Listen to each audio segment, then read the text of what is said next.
The last bell of Darul Noor School. Darul Noor School in Karachi had always been known as one of those old, unsettling buildings that whispered to the wind, the kind of place where teachers left early, where students refused to go alone to the washrooms on the top floor, and where the oldest staff members always seemed to change the topic whenever someone brought up the school's past. And although most people laughed the rumors away as childish imaginations, things began to shift the day four close friends, Adam, Sarah, Daniel, and Karen, all ninth graders, came across a mysterious old photograph on the school's notice board. A photograph from 1998 with a class posing in stiff rows, except for one strange detail. On the far left corner of the image stood a girl whose face was blurred beyond recognition, almost scratched away from existence, while everyone else in the photo was clear.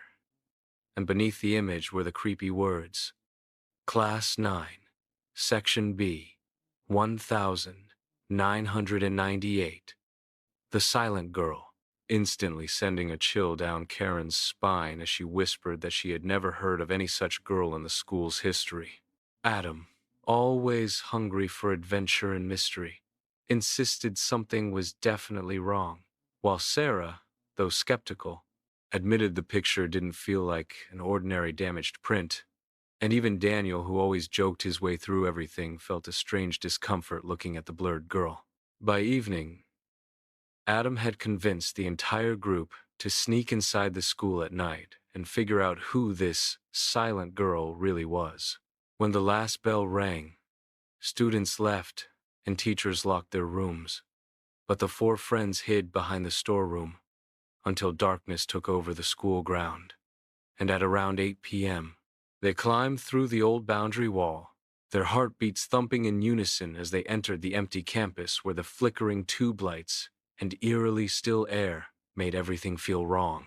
As they walked through the corridor toward the science block, a door suddenly creaked open by itself and a faint, broken laughter drifted out of the darkness, forcing Sarah to grab Adam's wrist.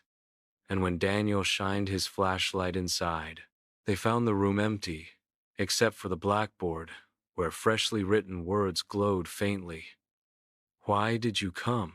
The chalk was still moving, as if an invisible hand had just finished writing, and before they could react, the temperature in the room dropped drastically, and a tall, thin shadow formed in the corner, shaped like a schoolgirl wearing an old uniform, her face blurred and shifting like static, exactly like the girl in the photograph. But when Adam stepped forward, the shadow dissolved into thin smoke and disappeared, leaving behind a small diary on the floor. Karen picked it up with trembling hands and opened the first page, reading out loud. My name is Zunaira, Class 9, B. They call me silent, not because I don't talk, because I hear things in the walls, and the walls hear me back. Sarah felt a sharp shiver run through her spine and shut the diary quickly, insisting they should leave. But Daniel grabbed it and jokingly flipped to the next page, reading, I sit on the last bench. Sometimes the bench moves. Sometimes the bench breathes. And right as he spoke, the last bench in the classroom scraped across the floor with a deafening noise, dragging itself toward them as though pulled by an invisible force, making all four scream and rush out into the hallway. In the corridor, glowing scratch-like marks appeared on the walls, forming what looked like chalk steps leading upward. But when Karen looked closely, she realized they weren't chalk marks at all. They were glowing nail scratches, as if someone had clawed the walls repeatedly, and the scratches pulsed with a faint, unnatural light that guided them toward the stairway leading to the deserted second floor. Against all logic, the four followed the glowing marks, reaching a dusty wooden door with a broken sign that barely read, Room 29, Psychological Observation Room. And when Karen checked the diary again, she found a page that read, Room 29. They lock me here when I hear too much, sending a wave of dread through the group. The moment Adam touched the doorknob, it twisted on its own, and the door slowly creaked open, revealing pitch darkness inside. A darkness so thick it felt alive. When they stepped inside, their flashlights flickered and dimmed, as if the room itself was absorbing the light, and in the center of the room sat an old wooden chair tied with rotting ropes, emitting soft tapping noises from beneath. And before any of them could react, the chair rotated slowly, revealing the ghostly figure of a girl sitting on it with her head tilted unnaturally, her hair messy, her uniform torn, her face still blurred, but her eyes glowed pure white, like two burning holes in the night. She whispered, in a voice layered with echoes, "You hear them too, don't you?" The walls of the room began to vibrate, then bulge outward as faces pressed through the plaster old students, teachers, figures with hollow eyes and stitched mouths whispering in overlapping, distorted voices. "Stay with us. Stay with us." Sarah backed away in terror, as Zunaira continued in a trembling voice, explaining that she wasn't crazy as people said. She heard the voices of the building, and the building heard her. The school itself was alive, feeding on fear and loneliness, and when she tried to tell the teachers, they locked her in room 29, where she eventually died alone, swallowed by the very walls that now trapped hundreds of souls, and she too became part of the building. Daniel, terrified, asked how they could stop it, and Karen, flipping through the diary, realized something crucial. The diary was Zunaira's anchor, the object that tied her spirit to the physical world. She shouted at Adam to burn it, but before he could react, the walls screamed, the trapped faces distorted violently, and Zunaira let out a chilling shriek that shook the entire building, causing dust and plaster to rain down from the ceiling.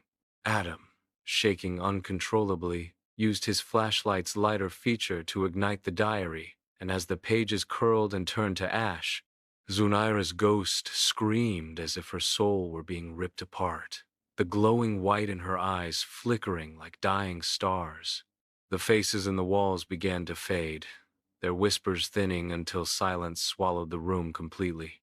Suddenly, the darkness lifted, and Zunaira stood in front of them, not blurred, not ghostly, but appearing like a normal teenage girl with soft, sad eyes. She smiled gently and whispered, "Thank you," before dissolving into shimmering particles of light that drifted into the cracks of the ceiling. The friends ran out of room 29, down the stairs, through the empty corridors, and burst out into the schoolyard just as the first light of dawn appeared. Breathing heavily, they reached the gate and finally felt safe until Karen, trembling, looked back at the school building and froze. Zunaira stood in the top floor window, fully visible, fully solid, looking down at them. But something was wrong. Her eyes glowed brighter than before, and she was holding a brand new diary, its pages flipping on their own as if an invisible hand were writing. As the page settled, it revealed a chilling message. "Next visitors, the four who helped me." Zunaira smiled slowly, raising the diary as if greeting them, and a single page tore itself out and floated gently down to the four friends. When Adam picked it up, the words written on it made his heart drop. "I need friends." Without a second thought, they sprinted out of the gate and didn't look back.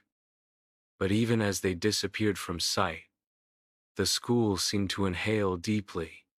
The windows darkened, the walls pulsed, and the faint echo of whispers drifted out like a promise.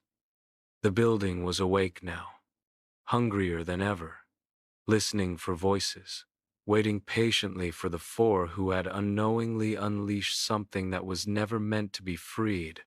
And as the sun rose over the city, Darul Noor School stood silently, calmly, breathing in the stillness, waiting for nightfall to begin whispering again.